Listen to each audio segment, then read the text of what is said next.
आदाब, आप देख रहे हैं बात मुद्दे की। मैं हूं रिजवान अहमद सिद्दीकी।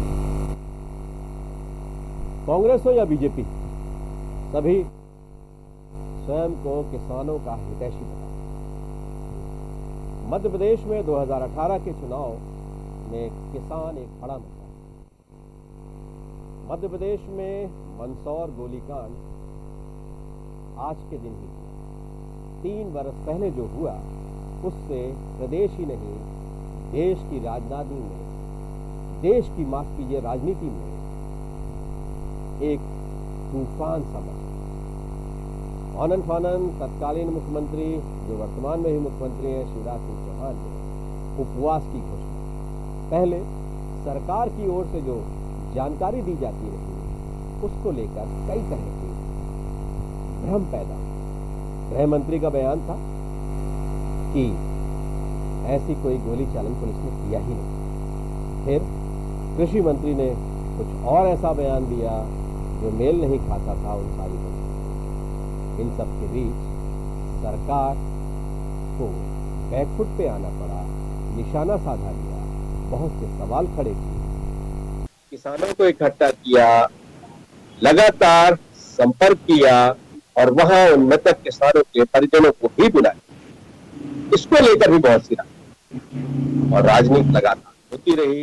ये मंदसौर देश में किसान आंदोलन हो गया। तत्कालीन कांग्रेस अध्यक्ष राहुल गांधी वहां पहुंचे। उन्होंने किसानों की कर्ज माफी की घोषणा का भी एक ऐलान किया। वो जो घोषणा है उसने मध्य प्रदेश की सियासत में एक अजब तूफान पैदा किया, दिशा बदली, कांग्रेस की सरकार भी बदली। एक चीज और याद करने की है, उस दौर ज्योतिरादित्य सिंधिया ने इस मुद्दे को बहुत तेजी से उन्होंने विरोध किया।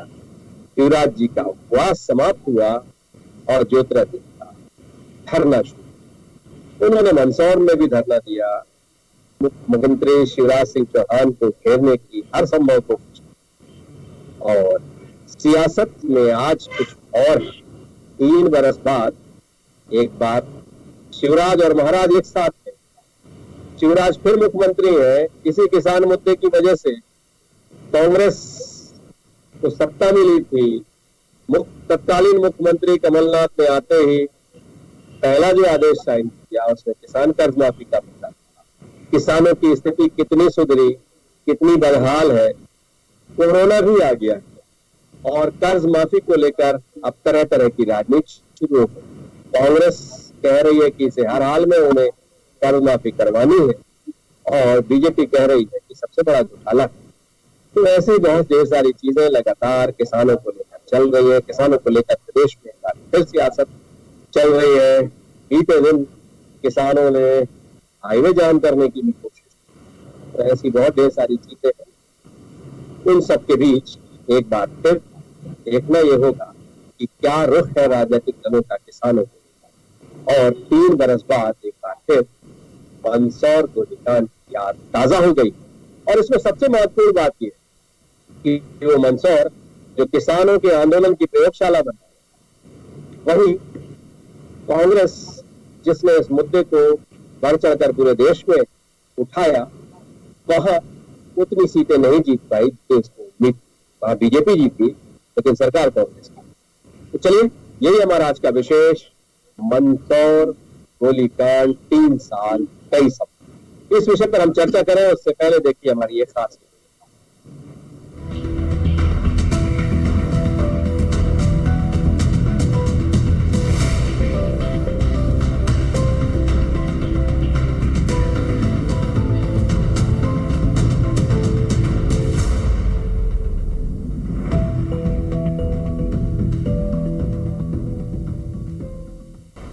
किसानों पर सियासत, राजनीतिक दल सेक रहे अपनी रोटियां।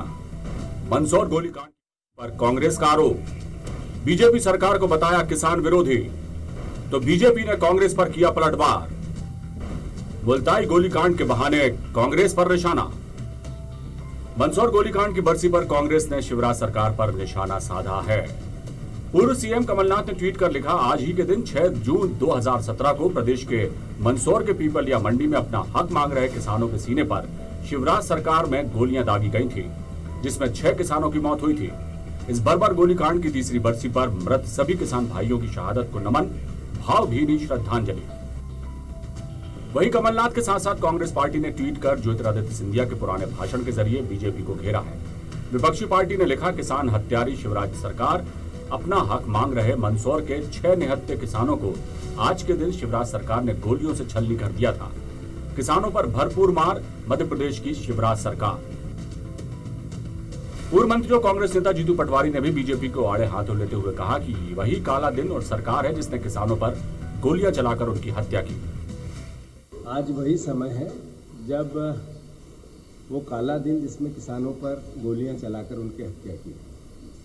आज वही सरकार है, वही मुख्यमंत्री है और वही किसानों की वेदना है।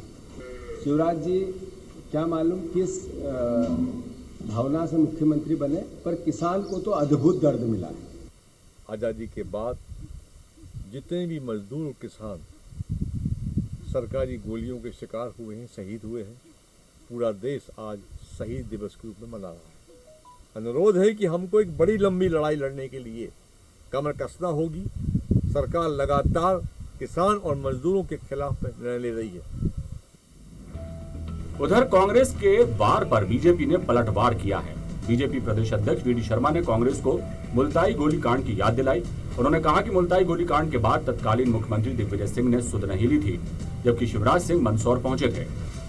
भैया मुल्ताई कांड की बरसी भी मना लो जरा।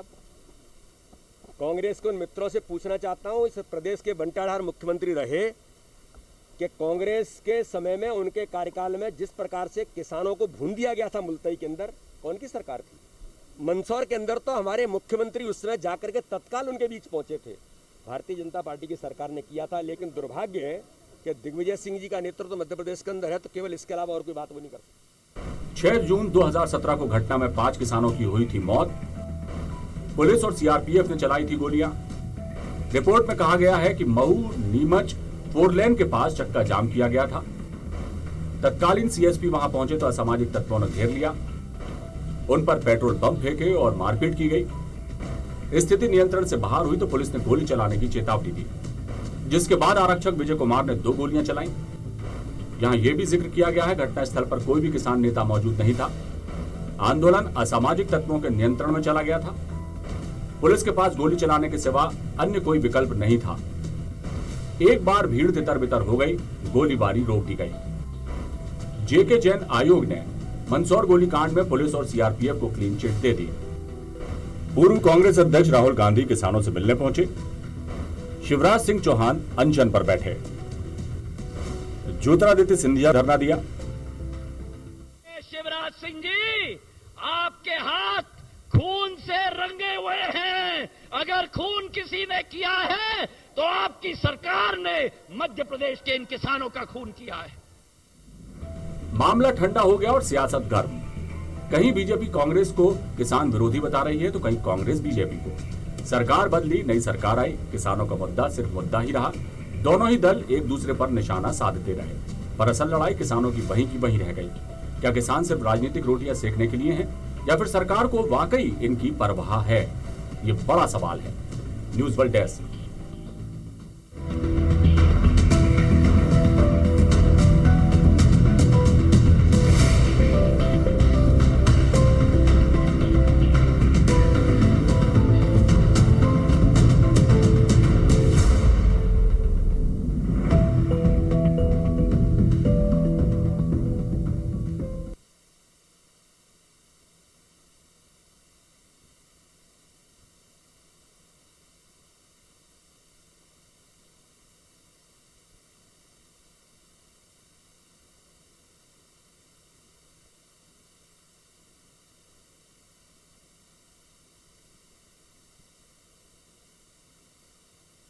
है मंदसौर गोलीकांड, और जिस तरह से आप देख रहे हैं कि 3 साल बाद भी इसकी राख अभी ठंडी नहीं हुई है। किसान एक बड़ा मुद्दा है। एक बार आंदोलन की फिर चेतावनी दी जाने लगी है। किसानों की समस्याएं 3 साल बाद भी हल नहीं हुई है। सवाल बहुत से हैं।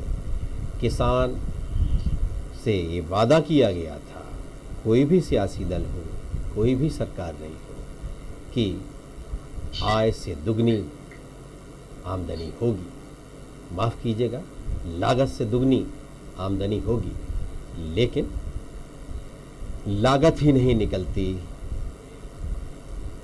बारिश में भीग जाती है उसकी फसल,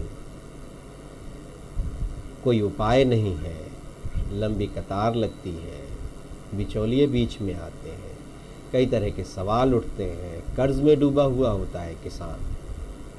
ये वो अन्नदाता है जो तपती दोपहर में, भरी बारिश में, तेज सर्दी में, कोहरे में, ओले में, पानी में, सब में अगर वो अपना काम ना करे तो हालात दूभर हो जाएंगे। हमें अन्न कहाँ से मिलेगा, हमारा पेट कैसे भरेगा, हमारी अर्थव्यवस्था पर इसका कितना अधिक दुष्प्रभाव पड़ेगा। इसलिए कि खाना तो सबको चाहिए, तो हम नहीं उगाएंगे तो कहीं और से लाएंगे, जब लाएंगे तो बड़ी कीमत चुकाएंगे, कितना महंगा हो जाएगा सब कुछ। लेकिन किसान को कुछ भी देने में हम बहुत से सवाल खड़े करते हैं। हम कभी कभी ये भी कहते हैं कि जनता के टैक्स की बड़ी कमाई का पैसा हम इनमें लुटा रहे हैं, अनुदान दे रहे हैं। ऐसा नहीं है, इसलिए कि ये जो कुछ देते हैं उसकी हम बहुत कम कीमत उन्हें देते हैं। चलिए इसी विषय पर हम चर्चा करेंगे। हमारे साथ मौजूद हैं दुर्गेश शर्मा, जो कांग्रेस से हैं, कांग्रेस के प्रवक्ता हैं। साथ ही हमारे साथ हमारे सलाहकार, संपादक, वरिष्ठ पत्रकार रमेश शर्मा जी हैं, और इसके साथ साथ भारतीय जनता पार्टी की ओर से हमारे साथ धैर्यवर्धन शर्मा जुड़े हैं। आप सभी का बहुत बहुत स्वागत है।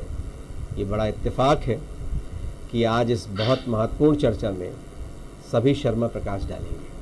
तो चलिए आगे बढ़ता हूँ। क्या कहेंगे दुर्गेश शर्मा? बहुत वादे किए, राहुल गांधी गए, मोटरसाइकिल पर बैठ कर गए, किसानों का कर्ज माफ़, कांग्रेस का कहना साफ और किसानों का कर्ज माफ़, 2 लाख तक का कर्ज माफ़ करने वाले थे जी।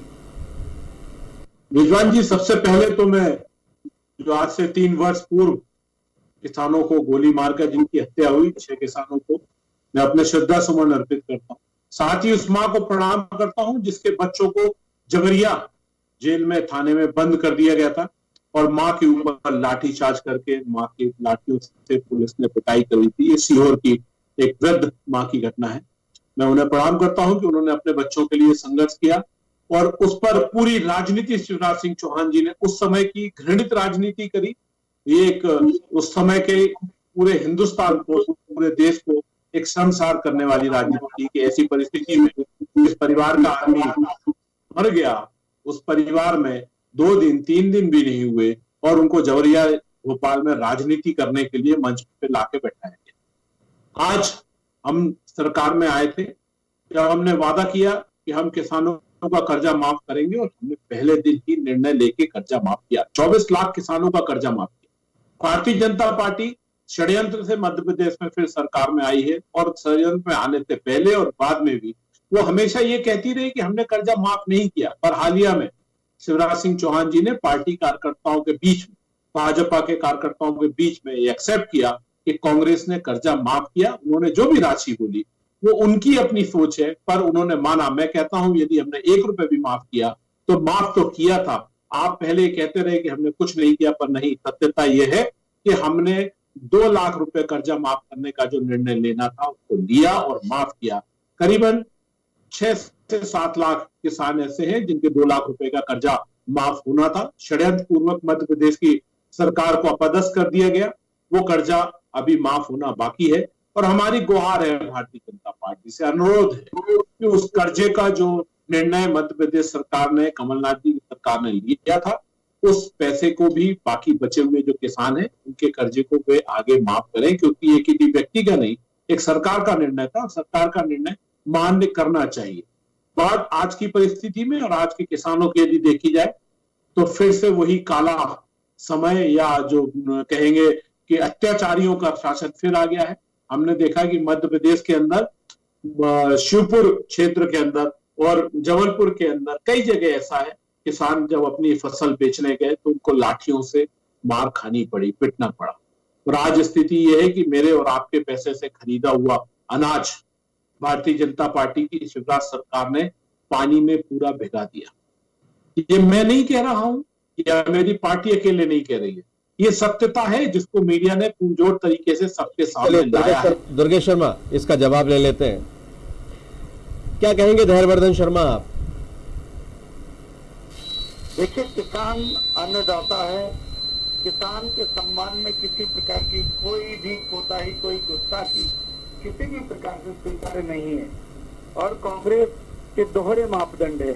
मंदसौर के बारे में ये भारतीय जनता पार्टी को कोसने लगते हैं और मुल्ताई को लेकर के इनकी जुबान में दही जम जाता है, एक शब्द नहीं निकलता। और मंदसौर को लेकर के भी हमने देखा है कि कांग्रेस सरकार में मंत्री रहे जीतू पटवारी जी और तमाम कांग्रेस के नेताओं की क्या भूमिका थी किसानों को भड़काने में, कैसे कैसे षड्यंत्रकारियों को, उपद्रवियों को, अपराधियों को किसानों के आंदोलन में शामिल करा करके मध्य प्रदेश की धरा पर खून खराबा कराने का कुत्सित प्रयास कांग्रेस ने किया था। कांग्रेस ने चाहा था कि मध्य प्रदेश की सरकार कलंकित हो और इसका परिणाम इनको भुगतना भी पड़ा।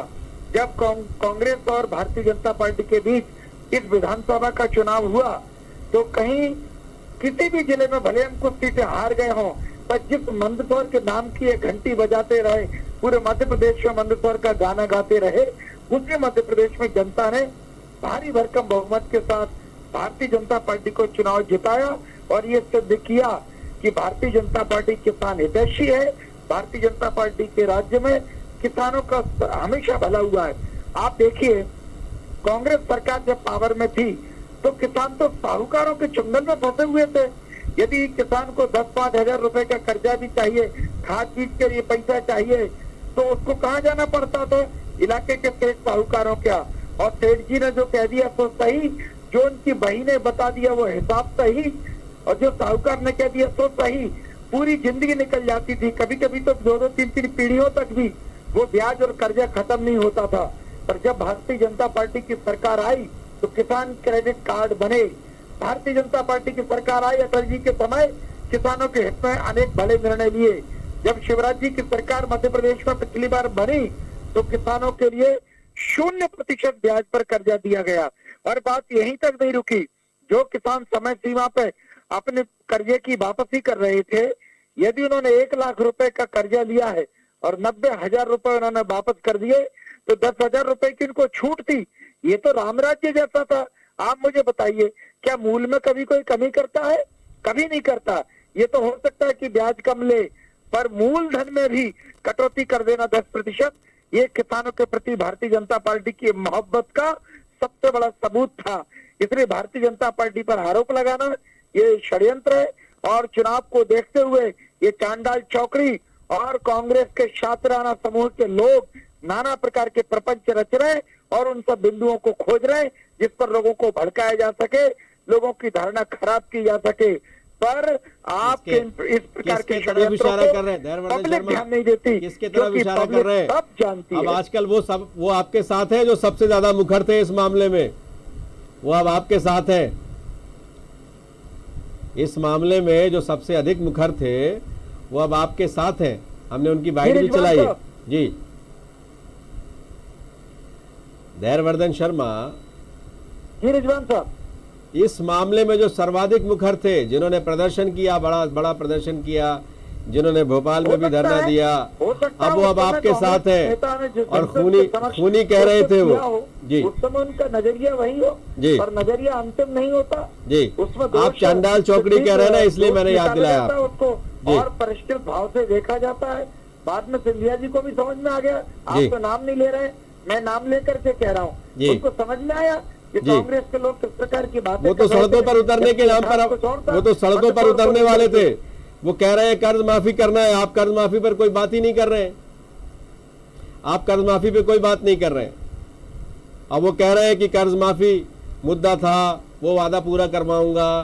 फिर उन्होंने कहा कि अगर ये काम नहीं हुआ संविदा वालों का तो सड़कों पर उतर आऊंगा, लेकिन अभी तो कुछ हो ही नहीं रहा उस पर।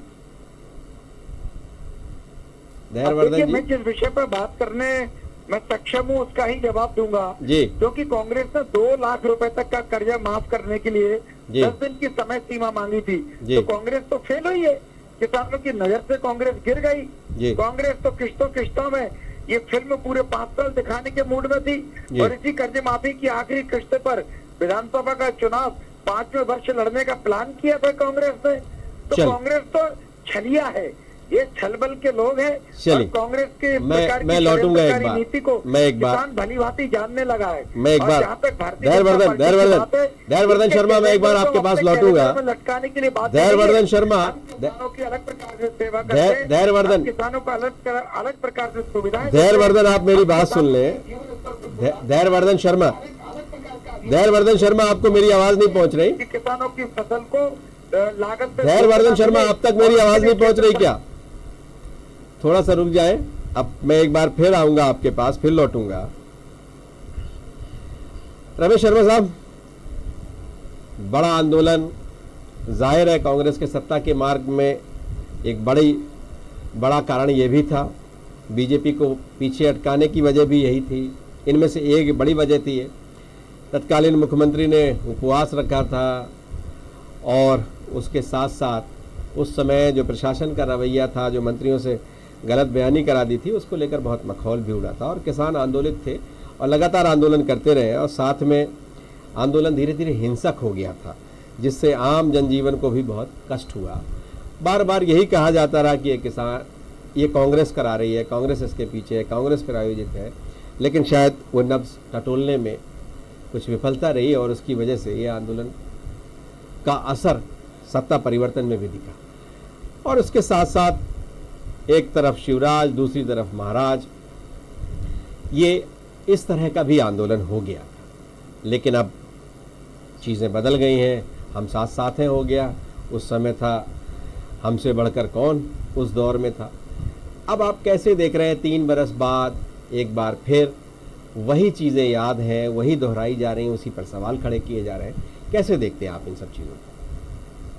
देखिए, मोटे तौर पर इसमें कोई शक नहीं कि 3 साल पहले जो घटना घटी थी मंदसौर में, वो बहुत दुखद घटना थी और वो लोगों को याद तो रहेगी ही। लेकिन उसका आंदोलन में जो हिंसा फैलाई, मुझे नहीं लगता कि वो हिंसा किसानों ने फैलाई। मंदसौर वो बेल्ट रहा है, वो अफीम का बेल्ट रहा है, वो तस्कर का बेल्ट रहा है।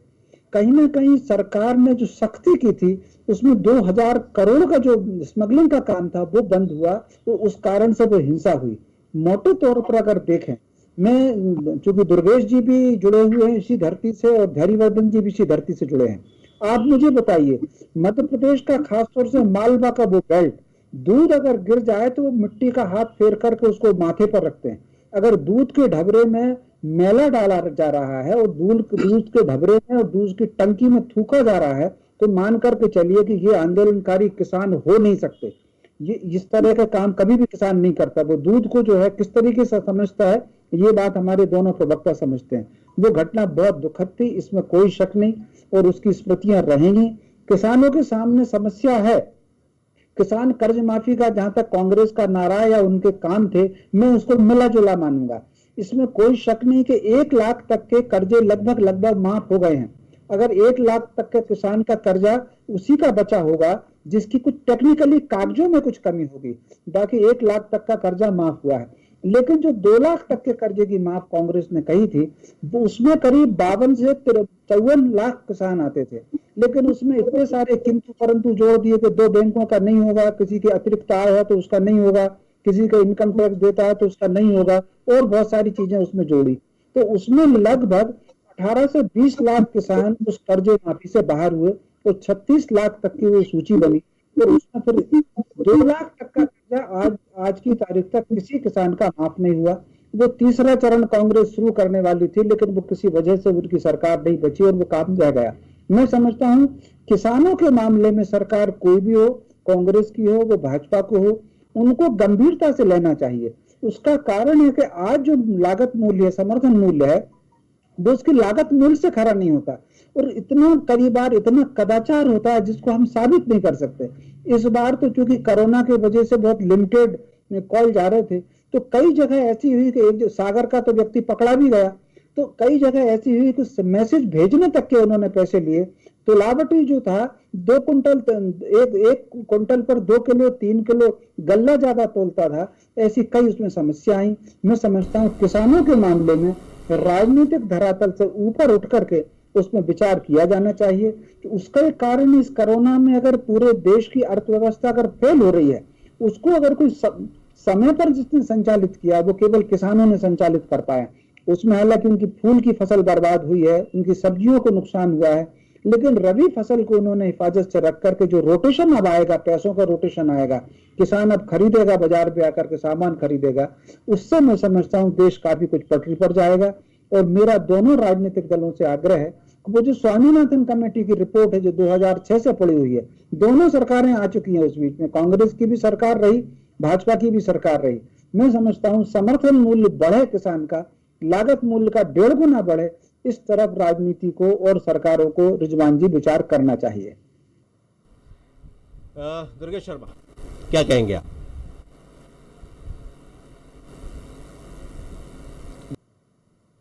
आवाज आ रही है? क्या कहेंगे दुर्गेश शर्मा? आवाज आ रही है।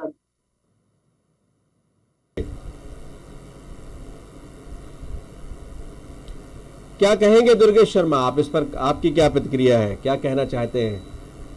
आपने 1 लाख तक के, जैसे रमेश शर्मा साहब कह रहे हैं 1 लाख तक के कर्जे आपने माफ किए, 2 लाख करने थे, फिर उसमें किंतु परंतु भी कई तरह के लगाए गए। साथ ही धैर्यवर्धन कह रहे हैं आपने कुछ माफी नहीं किया और आपकी वजह से ही साहूकारी बढ़ी, और यहाँ तो जो मूल था उससे भी कम लिया जा रहा है, या ऐसा कभी होता नहीं है? रिजवान भाई, मैं पूरी तरह सहमत हूँ। 1 लाख से और 1 लाख से ज्यादा तक के कर्जे मध्य प्रदेश में किसानों के सब माफ हो गए। 2 लाख के जो कर्जा था, मैंने आते साथ शुरुआत में इस बात को बोला कि 2 लाख तक के कर्जे हमें तीसरे चरण में माफ करने थे, पर उससे पहले भारतीय जनता पार्टी ने षड्यंत्र पूर्वक मध्य प्रदेश की सरकार को अपदस्थ कर दिया, हम उसको पूर्ण नहीं कर पाए। पर ये हमारी आज भी मांग है और हमारा इस बात ये हर बार आरोप लगाते हैं, ये हर बार आरोप लगाते हैं कि आपने 8 दिन में कहा था, आपने 8 दिन में नहीं किया। बिल्कुल ये बात सही है। हमने 10 दिन के अंदर कर्जा माफ करने का बोला था और हमने 1 घंटे के अंदर सरकार बनते ही कर्जा माफ के दस्तावेज साइन कर दिए। अब उसके बाद में जब हम कर्जा माफी का पैसा रिलीज करने निकले तो पता लगा मध्य प्रदेश के अंदर 13,000 करोड़ रुपए का कर्जा किसानों के नाम पे भारतीय जनता पार्टी के कार्यकर्ताओं ने ले रखा था, जिस पर केस भी दर्ज हुए, बहुत सारे लोगों पर कानूनी कार्रवाई भी हुई है। मध्य प्रदेश में किसानों के कर्जे के नाम पे भ्रष्टाचार था। साथ में कई किसान ऐसे थे जिन्होंने 1 नहीं 3 खातों में कर्जा ले रखा था, जो कि इनलीगल था, उसमें कानूनी पेच फंसा था, नहीं दे सकते थे कानूनन। एक व्यक्ति को एक ही खाता, एक ही होना चाहिए, वो फ्रॉड था, फर्जी था। कुछ ऐसे थे जो लोग बाग इनकम टैक्स पे ही थे, पर उन्होंने भी किसानों के कर्जे के नाम पे कर्जा ले रहे। जी धैर्यवर्धन शर्मा आपकी आवाज नहीं आ रही, माफ कीजिएगा दुर्गेश शर्मा आपकी आवाज नहीं आ रही है। बोलिए दुर्गेश शर्मा, कुछ कह रहे हैं आप? जी जी बिल्कुल बिल्कुल बोलिए, मुझे नहीं आ रही है आवाज नहीं आ रही है आपकी आवाज नहीं आ रही है। मेरी आवाज आ रही है? जी बोलिए। मेरा आगे ये है कि वर्तमान मंत्री माननीय अभी धर्मपत्नी का हमने पूरे दस्तावेज के साथ में सबूत फिर से दोबारा प्रस्तुत करे। उनकी धर्मपत्नी का कर्जा मध्य प्रदेश में माफ हुआ, 1 लाख कुछ हजार रुपए का कर्जा था जो उन्होंने माफ किया। अब वो अभी उन्होंने कहा कि नहीं साहब वो हमारी पत्नी का नहीं था, हमने दोबारा दस्तावेज प्रस्तुत कर दिए कि वो उनकी पत्नी का कर्जा माफ हुआ था। अब यही स्थिति आती है कि यदि वे इनकम टैक्स पे ही थे, जैसा कि मंत्री महोदय का कहना है कि धर्मपत्नी तो इनकम टैक्स पे ही है, तो यदि इनकम टैक्स पे ही व्यक्ति ने कर्जा माफी के लिए दस्तावेज प्रस्तुत करे, उनका कर्जा माफ हुआ, इसका मतलब फ्रॉड है। और यदि मान लो गलती से कोई भी किसी का कर्जा माफ कर देता है या किसी के अकाउंट में पैसा भेज देता है या कुछ गलती से कोई काम हो जाता है, तो व्यक्ति को स्वतः आगे बढ़ के उस कर्जे का या उस पैसे को वापस उस व्यक्ति को दे देना चाहिए। कि नहीं मेरे को इसकी आवश्यकता नहीं है, मुझसे मेरे को गलती से आ गया है, या मैंने गलती से ये प्रस्तुत कर दिया था कि मेरा कर्जा माफ कर दिया जाए। यदि उसको एक्सेप्ट करता है तो एक्सेप्ट करने का मतलब है कि वो उसमें पूरी तरह से जान के कोई ना कोई निर्णय लेता है। तो मध्य प्रदेश के माननीय मंत्री महोदय की धर्मपत्नी आज भी मध्य प्रदेश के किसानों के कर्जे में माफ हुई है और कर्जा लिया है और उसका कर्जा माफ हुआ है। तो कर्जा वाली स्थिति तो स्पष्ट है। साथ ही मध्य प्रदेश में कमलनाथ जी की सरकार ने जो निर्णय लिया बिजली के बिल का, हमने मध्य प्रदेश में पहले प्रति हाउस पावर 1400 रुपए लिया जाता था, हमने उसको 700 रुपए किया। हमने किसानों को घर का बिजली का बिल 44 पैसे प्रति यूनिट किया। शिवराज सिंह चौहान जी ने सरकार में आके तुरंत उन सब नियमों को बदल दिया। आज फिर से बेतहाशा बिल सरकार की तरफ से जारी हो रहे हैं और लोगों से जबरिया वसूले जा रहे हैं। हालिया में एक वीडियो मेरे पास में आया था, जैसे मैंने मीडिया में जारी भी किया था, कि एक किसान से उसका बिजली का बिल वसूलने के नाम पर मोटरसाइकिल उठा ली गई, जब किसान ने अपने घर का गेहूं बेच के, जो उसके जीवन यापन के लिए था, जो उसके भोजन आदि के लिए था, उस गेहूं को बेच के मोटरसाइकिल छुड़ाने का प्रयास किया। तो पैसा तो जमा कर लिया, बैंक में पैसा तो आ गया, सरकार ने जो बिजली का बिल था वो बिजली का बिल जमा हो गया, पर उसकी बाइक, उसको मोटरसाइकिल आज तक नहीं मिली। तो ये सब अत्याचार मध्य प्रदेश में किसानों के ऊपर फिर से शिवराज सरकार में यथावत प्रारंभ हो चुके हैं। और जो हम देख रहे हैं, जिस तरीके से गेहूं की बर्बादी हुई है, जिस तरीके से आज मध्य प्रदेश के अंदर प्याज की बर्बादी हो रही है, प्याज खरीदी नहीं गई है, किसानों को गेहूं जो खरीदा गया है वो पानी से सड़ रहा है, ये सब चीजें मध्य प्रदेश में पुनरावृत्ति शुरू हो गई है। दुर्भाग्य है कि शिवराज सिंह चौहान जी फिर से मुख्यमंत्री है और वे कृषि मंत्री भी उनके पास में ही है, सब कुछ है, उसके बावजूद भी वो इस बातों पर ध्यान नहीं दे पा रहे हैं। हमारा पैसा, जो मेरा आपका सबका टैक्स का पैसा है, उसकी भी बर्बादी हो रही है, किसानों के फसल की बर्बादी हो रही है, किसानों के मेहनत की बर्बादी हो रही है। ये पूरे प्रदेश के लिए, देश के लिए दुर्भाग्यपूर्ण समय है। इसके खिलाफ काम होना चाहिए, सरकार को कार्रवाई करना चाहिए। यदि सरकार की गलती नहीं है तो जो अधिकारी, जो कर्मचारियों की गलती है, उनके खिलाफ कार्रवाई होना चाहिए। पर मध्य प्रदेश में ऐसा कुछ हो नहीं रहा है। इसका मतलब साफ सिद्ध होता है कि माननीय दुर्गेश शर्मा, ये आपके प्रतिस्पर्धी पार्टी है, जाहिर है आपको इसमें बहुत ढेर सारे ऐप दिखेंगे, लेकिन ये तो बता दीजिए कि मंदसौर गोलीकांड जिसको लेकर इतनी राजनीति हुई, आपकी सरकार में उस गोलीकांड पर कुछ हुआ ही नहीं। आपकी सरकार में तो यहाँ तक हुआ कि पटल पे रख दिया गया, कि उसकी रिपोर्ट तक रख दी, जो आयोग गठित हुआ था उस पर भी कुछ नहीं हुआ, उन अफसरों पर कोई कार्रवाई भी नहीं हुई जो इसके लिए जिम्मेदार थे।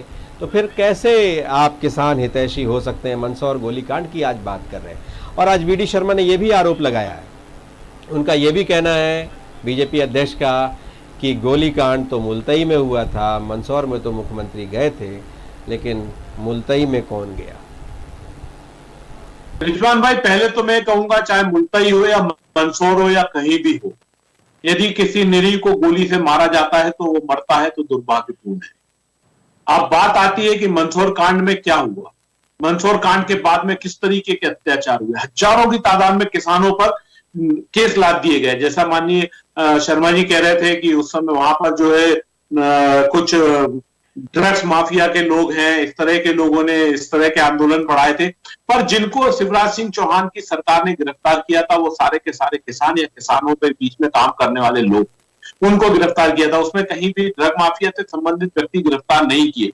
उसमें हजारों किसानों के ऊपर कर्जे लादे। कमलनाथ सरकार ने आते साथ उन किसानों के कर्जे माफी करने का काम किया, उस पर प्रयास किया कि सारे जो केसेस है वो वापस ले लिए जाए। साथ ही जो मंदसौर के अंदर जो गोलीकांड हुआ उसकी पुनः जांच करके जो अभियुक्त हैं, जिन्होंने गोलीकांड को अंजाम दिया, उन पर सजा, उन पर कार्रवाई हो। पर हर कार्य को करने में थोड़ा सा समय लगता है, उस प्रोसेस में आने में समय लगता है। विधानसभा के पटल में भी आना है, विधानसभा से निर्णय भी होना है और कानूनी जांच भी होनी है। पर इसके यहाँ मध्य प्रदेश में जो षड्यंत्र हुआ, जिसके तहत कमलनाथ सरकार आज वजूद में नहीं है, और फिर से वही षड्यंत्रकारी सरकार आज मध्य प्रदेश में वजूद में है, जिसने षड्यंत्र करके किसानों को मारा था। तो फिर ठीक है, प्रयास करेंगे। हम चुनाव आ ही रहे हैं, उपचुनाव में जनता फिर निर्णय देगी, जनता हमको फिर बैठाएगी। हम पूरे निर्णयों को यथावत करेंगे, ईमानदारी से जो व्यक्ति इसके लिए जवाबदेह है उसके खिलाफ कार्रवाई होगी, उनको सजा मिलेगी। और जो बच गए हैं किसान या जो ऐसे व्यक्ति जो इसमें षड्यंत्र पूर्वक फंसा के जेल में डाल दिए गए थे, जिनके ऊपर केसेस चल रहे हैं, जिनके केस बचे हैं, उनके केस भी वापस होंगे। निश्चित कमलनाथ जी की सरकार पुनः वजूद में आएगी और भारतीय जनता पार्टी के इस चक्र को फिर से खत्म करेगी। धैर्यवर्धन शर्मा, क्या कहेंगे आप? धैर्यवर्धन जी, आवाज आ रही है आपको मेरी? हेलो जी बोलिए धैर्यवर्धन शर्मा। साउंड प्रॉब्लम है थोड़ा सा। जी जी, तकनीकी आवाज ठीक से सुनाई नहीं दे रही है मुझे आपकी। आप अब आ रही है मेरी आवाज आपको? हाँ, थोड़ा बेहतर है। बिल्कुल। दुर्गेश शर्मा ने बहुत ढेर सारे बातें कही हैं, कुछ इल्जाम लगाए, कुछ सफाई दी। उनका कहना है कि विधानसभा के पटल पर भी आएगा, सब जगह आएगा, और आपको जब भी मौका मिला आपने किसानों के हित में काम नहीं किया, उन्होंने ही हित में काम किया है। रमेश शर्मा साहब भी ये कह रहे हैं कि 1 लाख तक के कर्ज माफ़ हो गए थे, और कर्ज माफ़ी कोई एक दिन की बात नहीं है। हमने 10 दिन का वादा किया था कि 10 दिन में कर्ज माफ़ करेंगे। हमने पहले ही दिन सरकार में बैठते से ही आदेश किया, प्रक्रिया आगे बढ़ाई।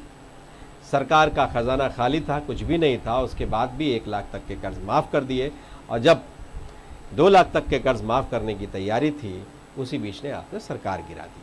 दूसरा, उनका ये भी कहना है कि तत्कालीन वर्तमान जो कृषि मंत्री हैं, उनकी पत्नी का भी कर्ज माफ हुआ है।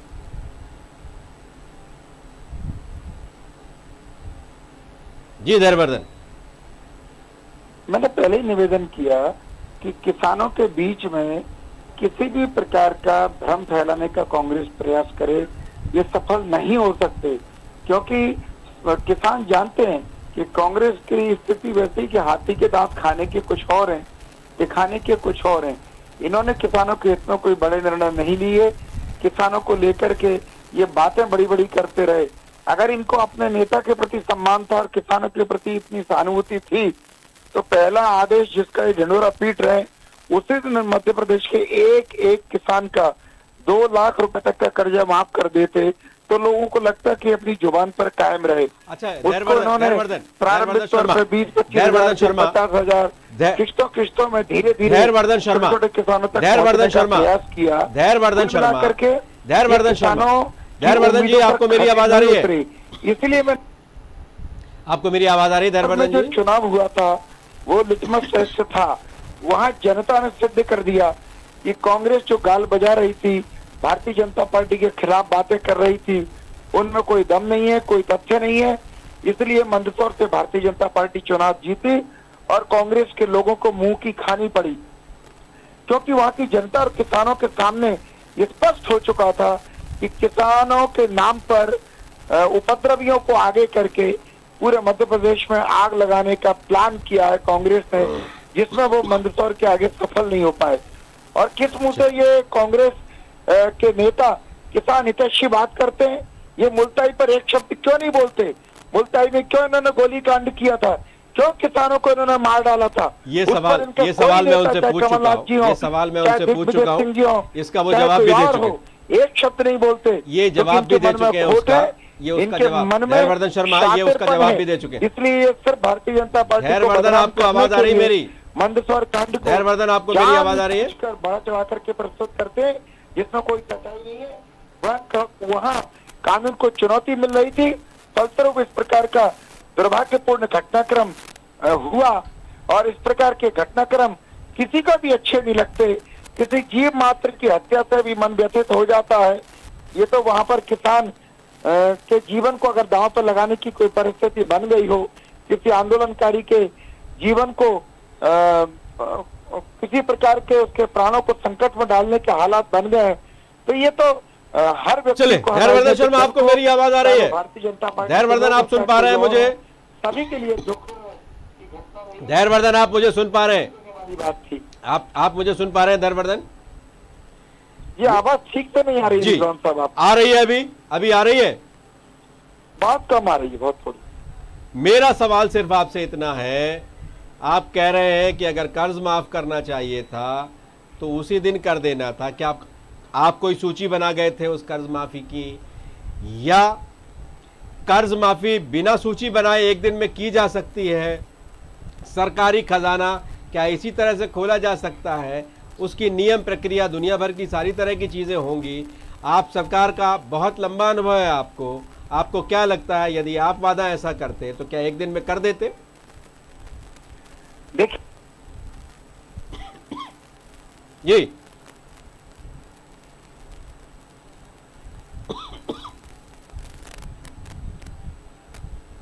आपको आवाज नहीं आ पा रही?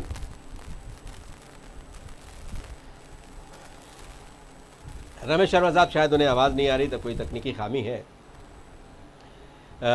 आप क्या कहेंगे? आपसे भी मेरा यही सवाल है, और बाकी आपने दोनों की बातें कही, आपसे अंतिम प्रतिक्रिया चाहूंगा इसमें।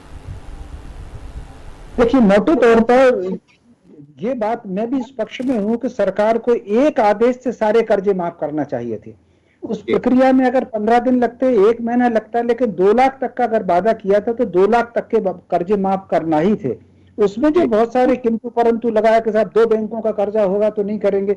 अगर किसान ने कर्जा लिया है तो खेती के लिए लिया है, वो कोई फ्रॉड, मान लीजिए उसको आप कैसे फ्रॉड कह देंगे? अगर उसने 2 बैंकों से कर्ज उठा लिया, उसके पास इतनी जमीन है और दोनों बैंकों को इस बात की जानकारी है कि फला बैंक से इनका इतने रकबे पर है और फला बैंक से इतने रकबे पर।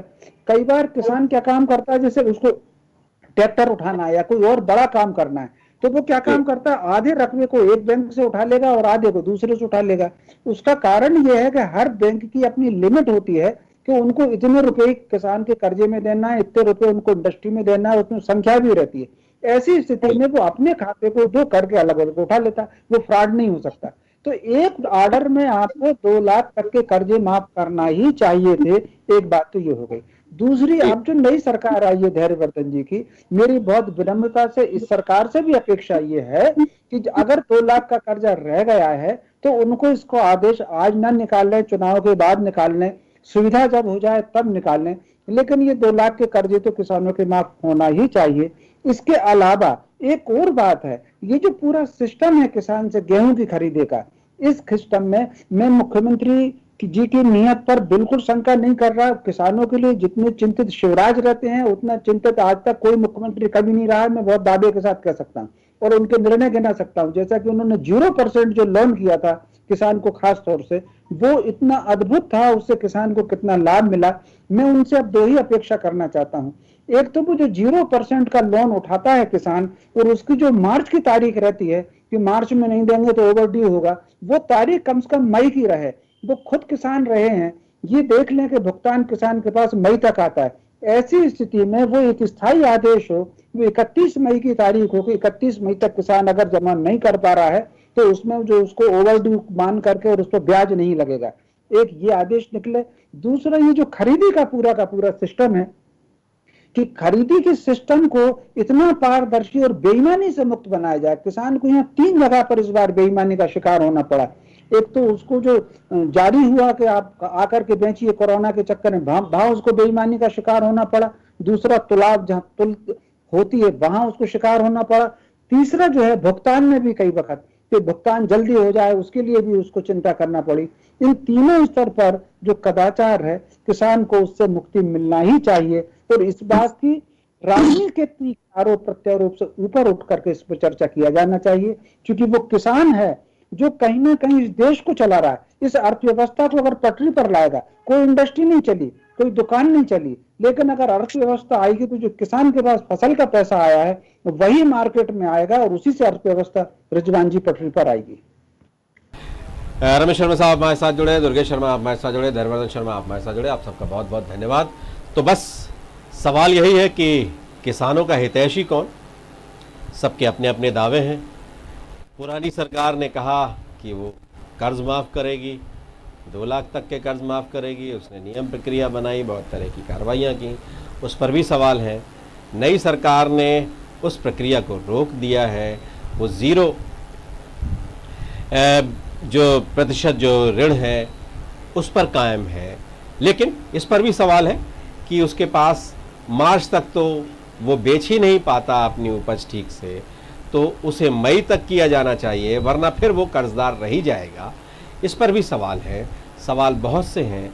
किसानों ने सीने पर गोली खाई, कोई उसे असामाजिक तत्व मानता है, सरकार उस पर जांच कराती है, जांच के नतीजे नहीं निकलते हैं, प्रशासनिक अफसर जो है वो पिछली गली से बच निकलते हैं। कानून में ऐसे बहुत से प्रावधान हैं, इसलिए कि जाहिर है ऐसे समय में अगर आप प्रशासन का समर्थन नहीं करते हैं तो प्रशासन में निराशा होती है, अराजकता फैल सकती है। ये भी एक बड़ा सवाल है।